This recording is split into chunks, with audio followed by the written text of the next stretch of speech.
The way Luffy's character has progressed in terms of power up within this series has been fairly consistent in my opinion, except for Gear 5th, because Gear 5th was executed by Oda in a typical shonen power up fashion. Luffy is one of those protagonists who learns, grows and develops new ability as he goes along the journey fighting strong adversaries. For example, Luffy developed Gear 2nd and 3rd under pressure while fighting against strong opponents. We can say that Gear 4th was something that Luffy was trained upon, but eventually he had to figure out certain things on his own. Rayleigh trained Luffy in various forms of Haki, various aspects of Haki, and eventually Luffy developed his Gear 4th transformation by combining Devil Fruit ability with Armament Haki. Further in this series, we saw different variations of Gear 4th like Bounce Man, Tank Man and Snake Man, which basically showcased us different specializations of different variations. For example, Bounce Man variation of Gear 4th was much more versatile and flexible. Snake Man focused on speed and Tank Man focused on defense capabilities. Now during Wano Kuni arc, in my personal opinion, I firmly believe that Luffy had exhausted all his natural ability, natural talent, you can say that natural battle genius, whatever you want to call it. I believe that Luffy had exhausted that aspect of his battle power. Kaido versus Luffy first round, Kaido was absolutely drunk. Luffy was very serious in this fight. He directly went in his Gear 4th Bounce Man and he attacked Kaido, but Kaido, when he got a little bit sober, Kaido eventually with his Thunder Bagua, he just absolutely smacked Luffy unconscious over there. So he just knocked out Luffy, one-shotted Luffy at the end of the day. Now over here, one thing that surprised me from Luffy was that Luffy, although he was unconscious, he was able to use Conqueror's Haki, and Kaido was saying that Luffy was staring at him while being unconscious. Luffy, when he was thrown in Udon prison, we saw that he was still progressing. He still was training at that point of time in Udon prison. He learned Rio from Hyogoro. Luffy versus Kaido, second round was the round wherein we saw Luffy progressed a little bit in terms of strength, wherein Luffy was applying the concept of Rio and attacking Kaido. It worked on Kaido a little bit, but eventually Kaido was back to smacking Luffy left, right and center. And over here, while Luffy was getting smacked around, Luffy figured out that Kaido was actually applying Conqueror's Haki in his attack, and that's the reason why he was able to give so much of damage to Luffy. Luffy started using Conqueror's Haki in his attack, and it felt like, as a reader, it felt like at that point of time Luffy had a smither of hope, but it did not last very long because Luffy had just now figured out how to damage Kaido by utilizing Conqueror's Haki, by coating his attacks with Conqueror's Haki. So we saw that second round Kaido knocked out once again Luffy. In Kaido vs Luffy third round, we saw that Luffy used his Gear 4th Snake Man transformation against Kaido, and this entire round was a fairly serious round. Kaido and Luffy both respectively prepared their strongest attack against one another. This was supposed to be their final blow. This was supposed to be the final blow between these two characters, but a CP0 agent involved in this battle, and we saw that Kaido ended up knocking out Luffy once again. Now at this point of time in Wano Kuni, narrator declared that Luffy lost against Kaido. The news about Luffy losing against Kaido reached everyone who was present in Wano Kuni. So everyone was thinking what's going to happen next. We saw Luffy was lying unconscious on the ground, and the obvious conclusion that everyone drew from that was that Luffy is going to go in a different transformation, another transformation. The Gear 5th transformation happened because Luffy was on the verge of death, and initially if you reread the entire chapter, reread the entire battle sequence, you will see that Luffy also did not know exactly what was happening. Initially we saw that he was unconscious. Out of nowhere there was sporadic Conqueror's Haki all over the place. Luffy's heart started pumping blood again. There was an aspect of drum of liberation. He went in his Gear 5th transformation. His Devil Fruit was awakened. So this was crazy transformation at the end of the day. Now there were moments of hints wherein Oda kind of hinted that Luffy is going to go in this transformation. For example, Luffy, while being unconscious after getting knocked out by Kaido in first round, he was able to use Conqueror's Haki. Luffy, after getting knocked out in the second round, Kaido threw him off of Onigashima Island, and he was able to communicate with Momonosuke through voice of all things or something like that. Luffy, after getting knocked out for the third time, he was able to awaken his Devil Fruit, and we had seen that Kaido mentioned how awakenings take place. Kaido was talking about how awakening, a Devil Fruit awakens when a individual's mind kind of catches up with his body or something like that, or physical strength or something like that. So although Gear 5th is unique in a way when it comes to how the entire transformation takes place, what kind of things Luffy does in this transformation, but still the way it is executed, I will once again reiterate the same thing that I I said initially in this video is that the way it is executed is kind of a typical shonen trope. I believe Gear 5 transformation will eventually have different variations to it, just like Gear 4. Although Luffy in Gear 5 can do practically everything, the power itself is absurd. We have seen Luffy transform from Gear 5 to Gear 4 in mid-air. We have seen him transform into a giant. We have seen him do a lot of crazy things. His devil fruit is awakened, so obviously his surrounding also becomes bouncy, so that is a plus point for him. Now, although when Luffy went in his Gear 5 transformation, he mentioned that it is his peak, I beg to disagree. I personally believe that there will be another transformation, maybe Gear 6 or Gear 0 or something like that. The reason why I say that is because there are a lot of monsters in One Piece. We do not even understand as to how strong Emu is. Like, we have seen a little bit of glimpses of that, what he can do in Elbaf. He has got involved in Elbaf indirectly through taking possession of Gunko's body. My personal view of Luffy's next transformation or Luffy's next power up is that Luffy is going to tap into a far superior power source, a far superior power by basically interacting with the previous sun gods, or we can say that previous people who had inherited the will of Sun God Nika or Sun God. Me personally, I want Luffy to meet Sun God Nika. I want Luffy to meet Joyboy. I want Luffy to meet Roger. Now, I'm not saying that they are going to hand over this craziest power to Luffy and Luffy is going to be like immortal or something like that. I'm not saying that. I'm just suggesting that while Luffy might awaken his next power up, in that due process he might be able to see Nika, Roger and Joyboy,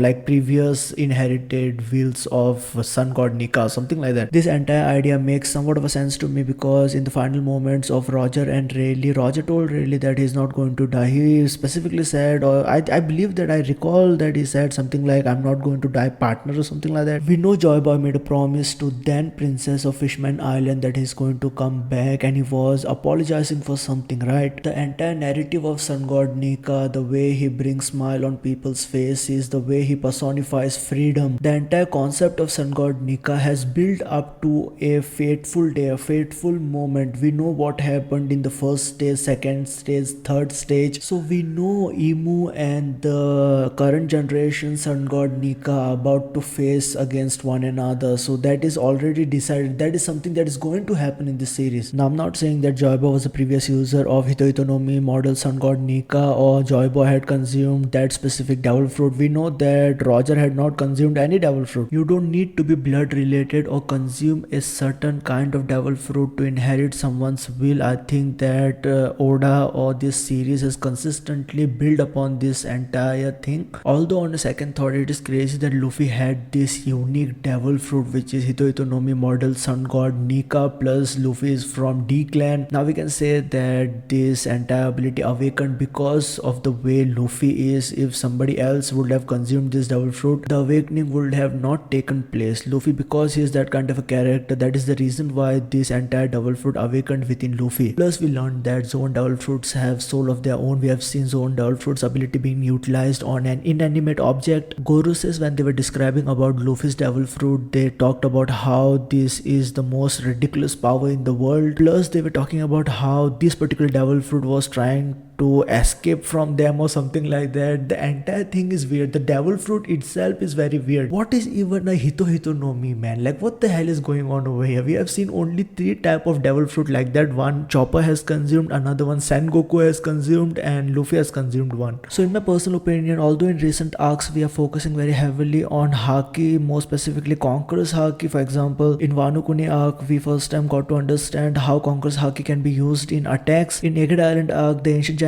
robot aka Amoth, he basically unleashed Joyboy's Conqueror's Haki, which was sealed in him. That was another application of Conqueror's Haki, we can say. And in Elbaf, finally we can see that Emu through his Haki, I believe this is again another application of Conqueror's Haki, through his Haki is able to take possession of Gunko's body. Although we can say that it is somewhat related to his devil fruit or whatever Emu ability possesses that we can suggest over here, but I personally believe that it is something related to Conqueror's Haki or Haki in general, whatever Emu was able to do with Gunko's body. We also saw although Holy Knights were invincible, they were able to regenerate again and again. Copper Gaban through his Conqueror's Haki was able to cut Saint Somas in different pieces, and Saint Somas was not able to basically keep himself together. So that is another variation of Conqueror's Haki, I believe, and definitely in the coming arcs we are going to more heavily emphasize on the concept of Haki in general, more specifically Conqueror's Haki and stuff like that. So although we are focusing on Haki a lot more, but still whatever next Luffy's transformation is, Gear 6, Gear 0, Gear Infinity, whatever the hell it is called, Luffy will definitely be able to see Joyboy, Roger and Sun God Nika. I believe that that panel will be legendary and it will kind of